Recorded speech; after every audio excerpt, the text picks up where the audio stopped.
What's going on there? Michael Newman wakes up from another night of crashing on the couch after working late.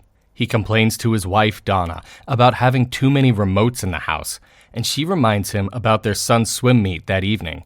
He agrees and rushes off to work. He's an architect who is late for an important meeting. He accidentally insults their client, but recovers by discussing the club he designed for them. Prince Habubi. Habibu. Prince. They want to remove a beautiful architectural feature to make the bar longer and add a drain for wet t-shirt contests. Michael protests, but his boss, Amr, speaks over him and promises to add the new changes to the plans. Michael's annoyed that he spent a month designing a custom piece according to instructions, only to have it removed without notice. This idea's got nothing to do with it. Amr brushes him off and offers him a shot at a big project. He wants to spend the 4th of July weekend with his family, but says he'll change their plans when Amr threatens to give the project to someone else. He goes for drinks with Amr and the client, which makes him late for his son's race. Hey! You're not my dad. As far as you know. He lies about being there initially, but Ben sees his dad arrive late. His son's swim coach, Bill, is patient, which makes Donna and Michael's parents happy. Michael's mother, Trudy, complains about Ben eating so many helpings of dessert, and Donna explains he's copying his dad. Michael's father, Ted, does a coin trick for his grandkids and claims that their father has wanted to know the secret to the trick since he was their age. Michael ignores the fireworks and his family as he speaks to his boss on the phone. That night, he tells Donna that they can't go camping that weekend because he must work on the new project. She is upset, and he complains again that his life is difficult, so he decides to buy a universal remote to make at least one thing more manageable. He goes to Bed, Bath & Beyond and stumbles upon a secret door. Such a bad thing. You're looking for a universal remote control. Yeah, just one device to do it all for me. A man named Morty offers to show him something that will make his life easier. They enter a private warehouse and hands Michael a universal remote. He must point it at something and it'll work. Morty says it's not yet in the system, so it's free. He doesn't trust that it's free, but agrees to take it. The only catch is that he can't return it.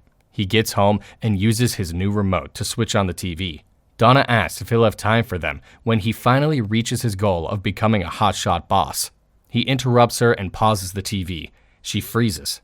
He believes that when he makes partner, he can hire others to do his work. He speaks about being a big shot that employs other people to do his job. Donna moves, but didn't hear what he said. She warns him about eating junk food and heads to bed. He's frustrated with his dog barking, so he jokingly uses the new remote to turn down the dog's volume. It works, and he's confused. Keep the freaking volume down! He takes the dog outside, but it takes too long, so he presses fast forward on the remote. To his surprise, it works, and he freaks out. Donna's friend, Janine, joins them for breakfast the next day. Donna and Michael apologize, and Janine's sad she doesn't have love like that. He comments that he slept with the brothers of all 3 of her husbands. She gets upset and starts shouting, so he mutes her. He visits Morty and asks if he's in some secret reality show that everyone else is a part of. Where are the cameras? Got everybody in on it, huh? Morty insists that the remote control is universal, meaning it controls Michael's universe. They go through his life menu and events from the past. He clicks on the making of and unfortunately goes to the night he was conceived and his birth. Morty has him think of a moment from his past, and he goes back to camping with his parents when he was a kid. He was popular, but the other kids were camping in RVs instead of tents like him, so no one joined him for dinner. Ted does the coin trick for the first time, and Michael tells Morty he knew the coin trick was from a magic shop, but didn't want his father to know he'd figured it out. Morty warns him about using the remote cautiously and gives Michael his business card in case he needs to call. He speaks to Amr, who changes his mind and decides only to make him partner at the firm if he lands the big hotel project. He offers to set Amr up on a date with Janine to get revenge. I told your parents they should come to dinner. Really? That sounds good. When he arrives home, Donna tells him his parents are coming for dinner. He's annoyed and skips to the part where he works in the basement. Donna asks him to watch the kids for 10 minutes so she can clean up quickly, and he says he wishes he had time like she does to do those things. She begins arguing that he set his priorities, but he fast forwards through the fight and gets to the part where they say sorry to each other.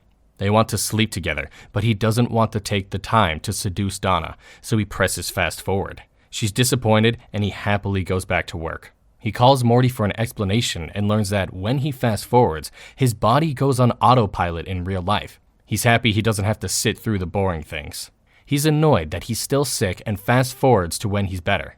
He ends up skipping the weekend and is delighted that his cold is over and all his work was missed. His kids ask if they can help him with some designs so he doesn't have to work late at night. He suggests they drop their ideas and they get excited. Traffic. He uses the remote to skip through traffic and plays around with the color settings until he has the perfect tan. He enjoys messing with his boss during a meeting. They have dinner with a possible client, and the men excuse themselves briefly. He uses the remote and hears that they hate his design. When dinner continues, he uses everything he heard them say to win them over and land the account. He's happy when he gets home and surprises his kids with presents. He gives Donna a beautiful handbag he heard her talking about. They celebrate him made partner. She says she knew it would be a great day because their song was playing on the radio. He doesn't know the song, so he skips back to their first kiss and returns to the present with the correct answer. The next day at work, he happily greets his boss, who tells him he's only been promoted and isn't a partner yet. He loses his temper and pauses to slap his boss and fart in his face. Wow, I just got a big headache. He heads back to Morty and asks for advice about fast-forwarding through a few months to when he becomes a partner at the architecture firm. Morty calls him a leprechaun who chases gold at the end of the rainbow but can never find it. He doesn't understand the metaphor and promises not to skip ahead. He works late again. His kids bring him the drawings they made, but he's irritated, so he heavily criticizes them, causing both kids to run away crying. He tells his son that life is about playing it safe, kissing ass, making your boss money, and not being creative. His wife gets angry, but softens when she learns he didn't make partner. He hears Donna telling the kids the bad news and can't stand to hear them crying, so he skips to his promotion. He's suddenly at his promotion party and discovers that Janine and Amr have been dating for over a year. He tries to find out what else he missed. Are you kidding me? You guys have been dating a couple of months now? That's pretty huge for this one. He and his wife are in couples therapy and start arguing, but the remote remembers and fast forwards for him. He gets upset when he learns that his dog died during the year he skipped. It fast forwards through him and his wife making love, and he calls Morty for help. He complains about missing out on things he likes, and Morty explains that the remote will remember everything he skipped in the past. He tries destroying the remote and throwing it away, but it keeps showing up because it's non-returnable.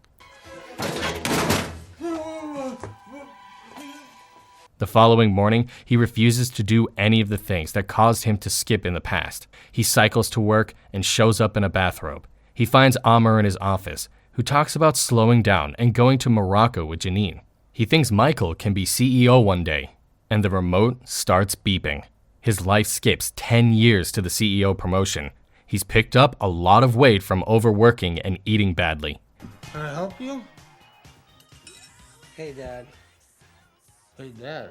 He discovers that Ben has picked up a lot of weight like him, and Sam doesn't like him anymore. He rushes to find Donna and hugs her, but she pushes him away to kiss Bill, Ben's old swim coach. He tries to fight with Bill, which results in Donna fighting with him. The remote beeps, and he pauses it in a panic. Morty tells him that the remote has been on autopilot for a decade, according to his past behavior. The dog knocks him over, and he hits his head. When he wakes up, 6 years have passed because the head injury revealed he had cancer. Donna's now married to Bill and trying her best to be civil for the sake of their kids.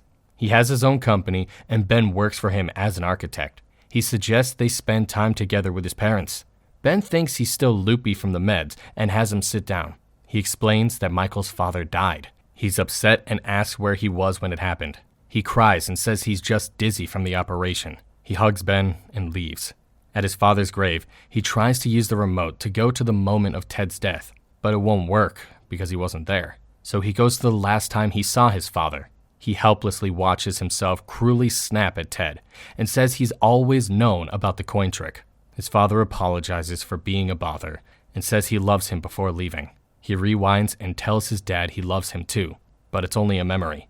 Back at the graveyard, Morty apologizes for having to take Ted away. It turns out, he's the angel of death. We're supposed to protect people. The angel of death. Michael uses the remote to escape being around Morty by going to a happy place. It's years in the future, and he's at Ben's wedding. He sees his mother and goes over to her. He tells her she's the best mother, and they have a sweet moment. He hears Sam call Bill Dad, and the stress causes a heart attack.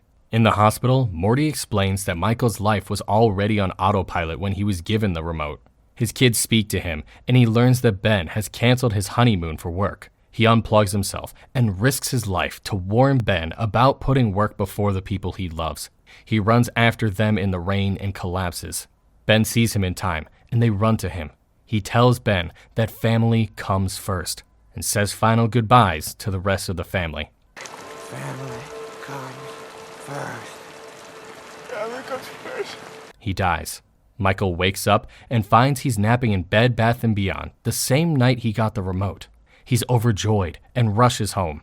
He tells his parents he loves them and invites them over for dinner whenever they want. They don't know what's happening, but they say they love him anyway. He surprises Donna by saying they're going camping. He promises to finish the treehouse for his son and tells his kids they need to sleep so they can go camping. He tells Donna he wants to make her happy in bed, and she heads upstairs.